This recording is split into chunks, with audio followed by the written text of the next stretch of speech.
जय माँ इंद्राक्षी जय अम्बे। इंद्राक्षी धाम के ज्योतिष पाठशाला कार्यक्रम में सभी साधकों का हम हार्दिक स्वागत करते हैं। आइए इस अंक में हम बात करते हैं बुध के राशि परिवर्तन के बारे में। बुध इस बार वक्र स्थिति के होने वाले हैं और वो वृश्चिक राशि से निकल करके तुला राशि में प्रवेश करेंगे। अब इसमें एक बात गौर देने की है कि वृश्चिक 8वें नंबर की राशि है और तुला 7वें नंबर की राशि है, यानी कि कोई भी ग्रह मार्गी होते हुए जब उल्टी गति में आता है उसको हम वक्र स्थिति कहते हैं, यानी कि वक्री होना। तो वो ग्रह अपने बल को कमज़ोर बना लेता है। अब बुध हैं, बहुत अच्छे ग्रह हैं। बुध से संबंधित नाना भांति से हम संसार में कार्य करते हैं। आपकी अच्छी स्पीच होना, आपका अच्छा वक्ता होना, आपका अच्छा सिंगर होना, आपका एक बहुत अच्छा शिक्षक होना, गाइड होना, और साथ ही एक बहुत ऐसे कार्य होते हैं जिसमें आपकी जिह्वा की, आपकी वाणी की आवश्यकता होती है। तो उन सब चीज़ों से संबंधित बुध होते हैं। साथ ही बच्चों की विद्या के लिए, आपकी मेमोरी के लिए, आपके गणित के सब्जेक्ट के लिए नाना भांति से बुध अपना विशेष रोल निभाते हैं। अब बुध ही यदि कमज़ोर हो जाए तो कहीं ना कहीं हमारे मानसिक पटल के ऊपर एक अच्छा खासा असर आता है। बच्चों के एग्ज़ाम भी आने को हैं, तो कहने का भाव बस ये अच्छी बात है कि बुध लंबे समय के लिए वक्र स्थिति में नहीं आ रहे हैं, मात्र 12 दिन के लिए हैं। लेकिन एक क्षण भी जिंदगी का कई बार कमज़ोर हो जाए ना, पूरा जीवन भर व्यक्ति को वो नेगेटिविटी पीछा नहीं छोड़ती है। एक क्षण व्यक्ति का सुहावना हो जाए तो उस सुहावने पल की ज़िंदगी भर याद आती है। तो कहने का मतलब हमारा यही है कि बुध वृश्चिक से निकल करके, स्कॉर्पियो राशि से निकल करके तुला राशि में प्रवेश कर रहे हैं। हमें इसके उपाय जरूर करने चाहिए। किस तारीख को है ये? 23 नवंबर को रात्रि के समय बुध वृश्चिक राशि से निकल करके, बढ़ती हुई राशि से निकल करके पीछे की गति से आने वाले हैं।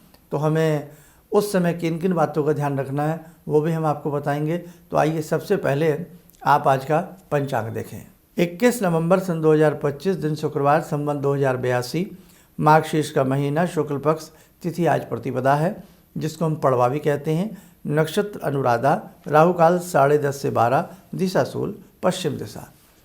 अब देखो, एक अच्छी बात है कि बुध जो है ये शुक्र के साथ बैठ रहे हैं। शुक्र का और बुध का आपस में एक बहुत अच्छी मित्रता है। और शुक्र और बुध जिस साधक के बहुत अच्छे हो जाएं, ख़ास तौर से किसी कलाकार के, किसी वक्ता के बहुत अच्छे हो जाएं, उसके जीवन में अनेकों प्रकार के शुभ कार्य होते हैं। अनेकों प्रकार से उसका जीवन वैभव पाता है। अनेकों प्रकार से उस व्यक्ति की ख्याति बढ़ती है। तो आइए सबसे पहले एक नज़र ये मारें कि जब बुध परिवर्तित होंगे तुला राशि में तो उस समय ग्रहों की क्या स्थिति बनेगी, एक कुंडली के माध्यम से आप लोग जानें। 23 नवंबर के हिसाब से रात्रि के 8:26 पर बुध जो है राशि परिवर्तित करेंगे। हमने ये मेष लगन की कुंडली बनाई है। चतुर्थ भाव में बृहस्पति, पंचम में केतु, सप्तम में शुक्र और बुध का कॉम्बिनेशन, अष्टम में सूर्य और मंगल, नवम में चंद्रमा, एकादश में राहु और द्वादश भाव में मीन राशि के शनि होंगे। तो हालांकि ये कॉम्बिनेशन बहुत अच्छा है शुक्र का और बुध का, लेकिन फिर भी मैं आपको एक बात बताऊं कि शुक्र का बुध के साथ बैठना तो शुभ है, लेकिन बुध का वक्र स्थिति से होना, उल्टी स्थिति से होना, ये अच्छा नहीं है। हो सकता है इन 12 दिनों में आपका कोई बहुत इम्पोर्टेंट कार्य हो सकता है इन 12 दिनों में आपको कोई ऐसी आपकी मीटिंग हो, कोई ऐसा आपका सेमिनार हो, कोई ऐसा स्थिति हो जिसमें आपका वक्तव्य बहुत अहम रोल निभाता हो। उस स्थिति में हमें ये उपाय करना है। इन बिटवीन कोई आपका एग्ज़ाम हो, बच्चों के पेपर हों, या कहीं आपको किसी से मिलने जाना हो, आपका इम्प्रेशन ख़राब ना हो, तो इन सब चीज़ों को ध्यान में रखते हुए हमें क्या उपाय करना है, आप ध्यान से सुने। हमें 23 नवंबर के बाद जो भी बुध हमें प्राप्त हो रहा है उस बुध में सिर्फ एक ही बुधवार उपाय करना है। उसी उपाय से हमारा कार्य सिद्ध हो जाएगा। हमें 600 ग्राम बाजरा लेना है। मंगलवार की रात्रि को बाजरा पानी में भिगो देना है बुधवार की सुबह वो बाजरा, कहीं भी पक्षी हों, कबूतर हों, उनको आपको मनी मन ओम बुम बुधाय नमः बोलते हुए डाल देना है। एक उपाय, बुध का रंग हरा होता है और उस दिन संभव हो आप कुछ न कुछ ग्रीन रंग का कपड़ा पहने, चाहे थोड़ा बहुत उसमें ग्रीन रंग हो लेकिन पहनने का प्रयास रखें। नहीं तो ग्रीन रंग का कोई भी रुमाल आप अपनी पॉकेट में रखें, अपने पर्स में रखें, ग्रीन रंग का, ये ध्यान रखें। एक तांबे का सिक्का, तांबे का सिक्का भी आप बुधवार के दिन अपने संग रखें। अब इसके अलावा एक उपाय और बनता है, ये सभी कर सकते हैं। आप बुधवार की प्रातःकाल गणेश चालीसा का पाठ जरूर करें। विघ्न विनाशक हैं भगवान श्री गणेश। भले ही बुध वक्र स्थिति के हों, उनका बल कमज़ोर हो, लेकिन जिसने गजानन को ध्या लिया, जिसने गणपति की साधना कर ली, निश्चित तौर से उसके विघ्न दूर होते हैं और उसके आने वाला जो समय है, आने वाला जो उसका आगामी रास्ता है, वो उसका सुंदर तरीके से मार्ग प्रशस्त होता है। तो आपको गणेश चालीसा का पाठ करना है। बुध का रंग हमने हरा बताया है। संभव हो तो भगवान श्री गजानन को, गणपति को 108 दुर्वा गणेश जी का एक एक नाम बोलते हुए या ओम गंग गणपतये नमः बोलते हुए आप लोग अर्पण करें। ये उपाय केवल एक ही आप बुधवार कर दीजिएगा, इससे आपको श्रेष्ठतम लाभ मिलेगा। ठीक है। इसके बाद देखो, बुध फिर पुनः मार्गी होंगे, फिर बुध पुनः वृश्चिक राशि में प्रवेश कर जाएंगे 12 दिन के बाद। उसके बाद फिर क्या उपाय आपको करना चाहिए वो हम आगामी अंक में आपको बताएंगे। ध्यान रखना, सूर्य राशि परिवर्तन करें, शुक्र राशि परिवर्तन करें, बुध राशि परिवर्तन करें। कोई भी ग्रह राशि परिवर्तन जब करता है तो हमें उसके उपाय जरूर करने चाहिए। चाहे आप एक उपाय करें, थोड़ा उपाय करें, लेकिन जिस समय कोई ग्रह परिवर्तित होता है, कोई भी ग्रह राशि बदलता है, तो उस वक्त किए गए उपाय बहुत ही ज़्यादा आपके लिए कामयाबी सिद्ध लाते हैं, आपको कामयाबी दिलाते हैं और उस ग्रह का जो बल है, उस ग्रह की जो कृपा है, वो निश्चित रूप से आपको प्राप्त होती है। तो ध्यान रखें, बदलता मौसम हो, ध्यान रखना पड़ता है। ऐसे ही जब बदलता ग्रह हो, उसका भी ध्यान रखना पड़ता है और उसके विशेष उपाय ज़रूर करने चाहिए। समय चला आज की ध्यान साधना का। जुड़ते हैं आज की ध्यान साधना में भगवान श्री राम से। ओम रामो राजमणि सदा विजयते, रामं रमे संभजे, रामेण विहता निशाचरचमू, रामाय तस्मै नमः।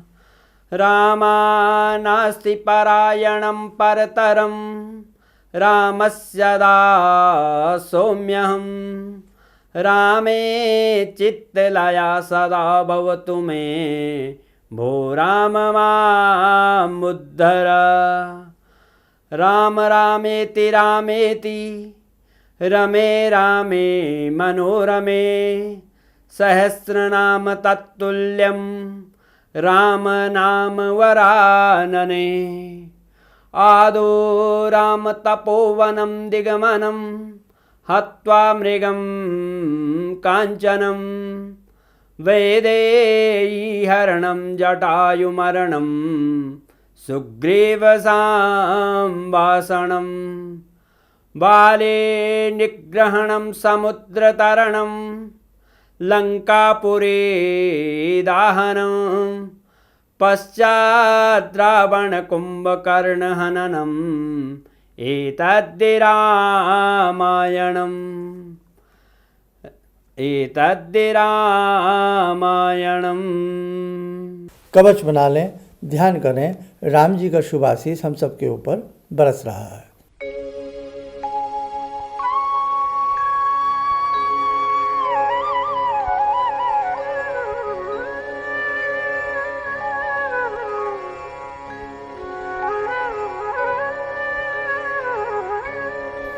ओम बोलते हुए नेत्र खोलें, सामान्य हो जाए।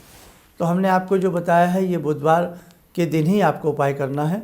26 नवंबर को आप ये उपाय कर लें जो भी आपको बताए गए हैं, और 23 नवंबर को बुध जो है राशि परिवर्तित करके जो है वक्र स्थिति में आ रहे हैं। अब इसी के साथ एक संदेश और, विघ्न दूर हों, जीवन में सुख मिले, जीवन में शांति मिले, जीवन में आनंद आए और हमारे नवग्रह हमें शुभ फल दें। एक विशेष प्रकार का पूजन भगवान श्री गणपति का इंद्राक्षी धाम की तरफ से कराया जा रहा है। आप सभी इस पूजन में आमंत्रित हैं। जो भी साधक इस पूजन में आना चाहता हो या कितने साधक उस साधक के साथ आ रहे हैं, आप नाम नंबर लिखवा दें। सुबह 11 बजे से लेकर के शाम 5 बजे के बीच में, रविवार संस्थान का अवकाश रहता है, ये ध्यान रखें। और ये पूजन ऐसा है, हमें पूर्ण विश्वास है गजानन की कृपा आपको प्राप्त होगी और आपके अनेकों प्रकार के कार्य सिद्ध होंगे, आपके विघ्न दूर होंगे। इस पूजन की में इंद्राक्षी कवच का पाठ आप सबके आयुष्य के लिए, शरीर के संवर्धन के लिए, आप स्वस्थ रहें, आपके रोग दूर हों, आपकी काया सुंदर बने, आपके सारे कार्य सिद्ध हों। इंद्राक्षी कवच का पाठ भी इसमें बहुत अहम भूमिका निभाएगा। और बहुत साधक तो ऐसे हैं जिन्हें इंद्राक्षी कवच आज तक जिन्होंने किया नहीं होगा, सुना नहीं होगा, तो आप भी आइएगा, आपको बहुत अच्छा लगेगा। और इंद्राक्षी कवच का तो वैसे ही बहुत ही इफ़ेक्ट होता है जब हम इसको अच्छे से पढ़ते हैं। बॉडी के लिए, रोगों के लिए, संकटों के लिए इंद्राक्षी कवच अपने आप में अनुपम माना जाता है। तो इंद्राक्षी कवच का भी पाठ किया जाएगा और साथ में गजानन भगवान श्री गणपति की एक इसमें दिव्य पूजन आपके हाथों के द्वारा किया जाएगा। आज का समय ऐसा है कि जो हम स्वयं प्रैक्टिकली अपने हाथ से करते हैं ना, वही हमारे कार्य आता है। इसलिए ध्यान रखना, स्वयं से की गई भक्ति ही अपना उद्धार करती है, स्वयं से की गई साधना ही अपना कल्याण करती है। तो आप चाहते हैं इस पुण्य के भागी बनना, अपना कल्याण करना, तो आप लोग जरूर इस पूजन में आएँ। डेट मैं आपको पुनः बता देता हूँ, 14 दिसंबर का ये पूजन रहेगा। अमृत सिद्धि बेला में ये पूजन है और रविवार का ये दिन है। चलिए, आप सब लोग स्वस्थ रहें, सुखी रहें। इन्हीं शुभकामनाओं के साथ हम अपनी वाणी को विराम देते हैं। जय जय अम्बे। किसी भी समस्या के समाधान के लिए मिले प्रसिद्ध हस्तरेखा एवं वास्तु विशेषज्ञ प्रोफेसर धर्मेंद्र शर्मा जी से। नोट: शिविर में भाग लेने हेतु एवं व्यक्तिगत रूप से मिलने के लिए कॉल करने का समय सुबह 10 बजे से शाम 6 बजे तक। हमारे विभिन्न ज्ञानवर्धक कार्यक्रम देखने के लिए आप हमें अभी सब्सक्राइब करें, बेल आइकन को प्रेस करें ताकि आप देख सकें हमारा कार्यक्रम सबसे पहले। और अधिक जानकारी के लिए फेसबुक पेज को लाइक करना न भूलें।